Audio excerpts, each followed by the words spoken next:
So, Baudelaire's poetry comes out of this new confrontation, encounter, mixing of peoples in the modernizing urban center that Paris is becoming. And there are two terms that I want you to keep in mind in thinking about Baudelaire in this regard, and Jerry Siegel, a wonderful intellectual historian at New York University, has talked about this in various places. The terms are the flaneur, and the dandy. Let's start with the dandy.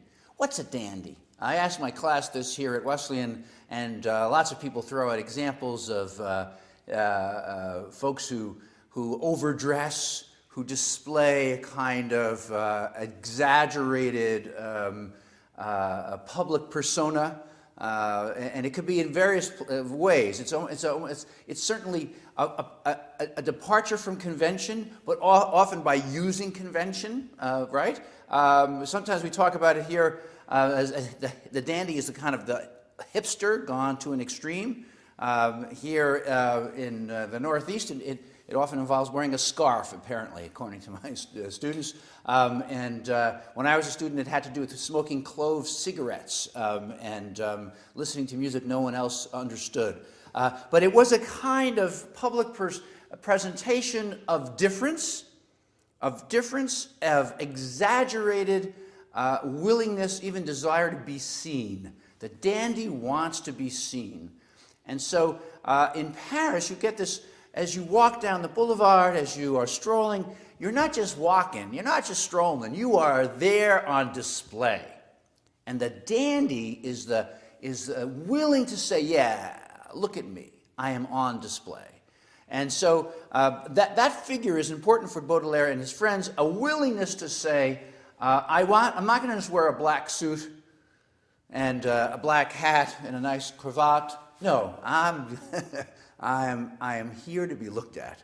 Look at me. That kind of aestheticizing of everyday life is what the dandy is about, to give it a more highfalutin term. The aestheticizing of everyday life. But on the other side of that is the bohemian. Now, the bohemian is the person who kind of dresses down, right? It's the rich kid on campus who always wears torn clothes. It's the person who wants to hang out with those people who they identify as not yet corrupted by bourgeois society. The bohemians are the ones who are living in a garret, living the life on the margins, not just because they have to. They're not just poor, although they may be poor. They're living in poverty because they think poverty is an escape from bourgeois convention. And Baudelaire, as a poet, he vacillates between the dandy and the bohemian, the display of exaggerated performance and even of wealth, or at least of costume, and the bohemian, the exaggerated poverty that as a political and aesthetic statement. I'm not conventional in either case, right? They're both anti-conventional. Now, this other term, flaneur, is one that is very important to Baudelaire, and it is a city term. It means really that you are strolling around, flâner, the flaneur strolls around without purpose, moving through the city's streets without going to a particular place. Now, it's not hiking, which, it's not a healthy, we're marching through the forest kind of thing. And it's not, I've got to hurry up and get to work or go shopping. It is I am moving through the city. I'm just making my way around because I don't know what I'm going to encounter. See, the flaneur is open to suggestion. And for Baudelaire, that's really important for the poet, that is to be open to possibility. You don't know what you're going to run into. Most of us live in situations where we constrict possibility in favor of security or convention. You see the people you want to see. Segregation ensures that in many places in this country and abroad. Segregation by class, by race, by gender sometimes. But the flaneur says, no, I'm crossing those boundaries. Why? I don't know. Something may happen. Somebody who experiences the social milieu by just walking around. Somebody who to flâner is just to walk without goal. What's very important is you don't go out in order to experience the social milieu. You don't have to because that would defeat. You can't have a purpose. So yeah, yesterday we were in Massachusetts and we were going for a little hike, and my daughter says, "So what's the point? Where are we going?" Because we start off and we walk and we come back to where we left the car. It's called a hike, right? And she goes, this is always my attitude when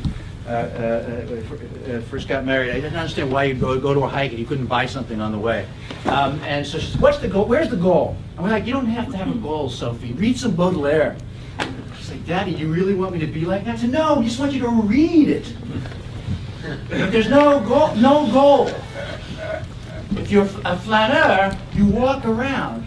Is there anyone you know at Wesleyan like this now? When I was a student, there were people like that. They looked like students, kind of, when you got close, you realized they were like in their 30s. And they would be kind of walking around, "Hey, how you doing? How classes? Yeah, they got Roth? Yeah, okay. Did you get your test back?" And you're like, "Who is that guy? I don't even know that guy." Strolling about without a goal, because by strolling about, Walt Whitman called it loafing about. You might just discover something completely unexpected. But if you go out to discover it, if you go out there with, "I am going to discover something," you're probably not going to get it. You have to be receptive rather than aggressively inquiring. You have to loaf, or you have to be a flâneur, in Baudelaire's terms. So, Baudelaire's Paris spleen, it takes up these themes. I'm looking here at my notes on my iPad. Baudelaire takes up these themes in order to make a poetry that is responsive to modernity, is responsive to the new possibilities that modernity contains, because of its disruptive capacity. This disruptive capacity is so important to Baudelaire. And even the forms of Baudelaire's writings are key in this regard. He doesn't write poetry in the conventional sense. In Paris Spleen, he's writing prose poems, right? A hybrid. A hybrid is what he wants. Hybridity, again, a term that will come up in the late 20th century, again, as a term of possibility. Hybridity, again, breaks through convention. So let's just look at an example of this in Baudelaire's case, where he's taking, making a poem out of an encounter with a traditional figure of the city that he is radically disrupting. And it's a poem called "The Bad Glazier." It's a poem 9 in Paris Spleen. I'm not going to read the whole thing, but I want to remind you of the scene. Baudelaire's narrator is in an apartment. Here's the call of an artisan, a guy who walks around the city, and this happened regularly in the late 19th century. And we can maybe find a picture to show you. Attier did some wonderful photographs of artisans who carried their wares on their back. Right? There's a famous Attier picture of the artisan walking around with lampshades, carrying lots of lampshades on his back as he walks through the city. And here, the guy, the artisan, is a glazier. He's selling pieces of glass. He's walking around saying, "Glass for sale, right? And Baudelaire hears this, as one could any time in his period, and he invites the fellow up to his apartment, he calls him up and asks him to walk up all of the all of the stairs to his high apartment. Here it goes. This is about 2/3 of the way through the prose poem. "The first person I noticed in the street was a glazier whose piercing and discordant cry floated up to me through the heavy, filthy Paris air. It would be impossible for me to say when I was suddenly seized by an arbitrary and loathing of this poor man. "Hey, hey," I shouted, motioning him to come up, and the thought that my room was 6 flights up the stairs and that the man must be having a terrible time getting up them with his fragile wares added not a little to my hilarity. He's making this guy walk up with all his glass. Finally, he appeared. After looking curiously over his panes of glass one by one, I exclaimed, "What? You have no colored glass? No pink? No red? No blue?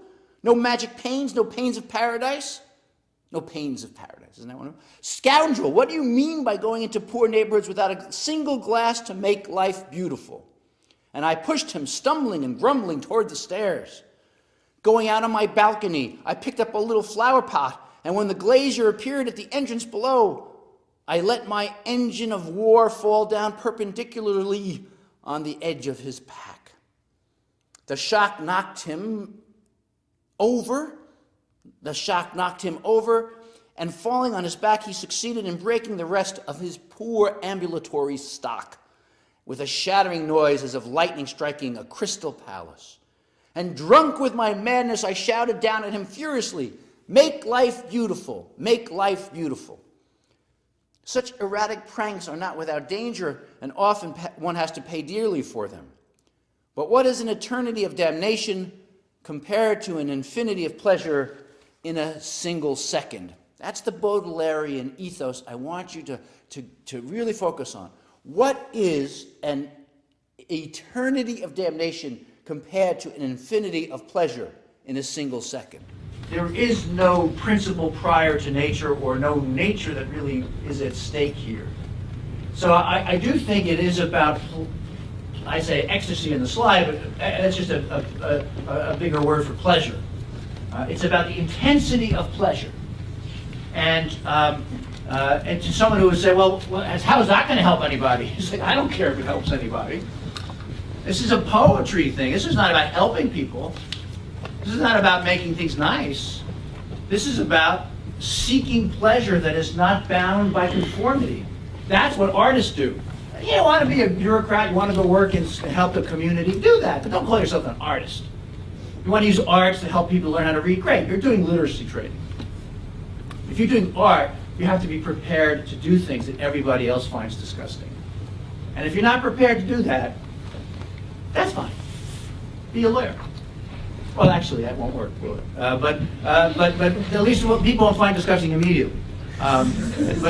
But for Baudelaire, well, this is the last part of the poem, right? Such erratic pranks are not without danger. That's what we've been saying. And one often has to pay dearly for them. The guy comes up and beats the heck out of the poet. Actually, he's a poet. He can be beaten up. Although we'll come back to that, right? But what is an eternity of damnation compared to an infinity of pleasure in a single second? And that's, again, that's the ethos. This is what I mean by intensity. Intensity replaces morality. It is Baudelaire's well aware this is dangerous. People pay dearly for this. He might get his head kicked in later on for this kind of thing. Fine.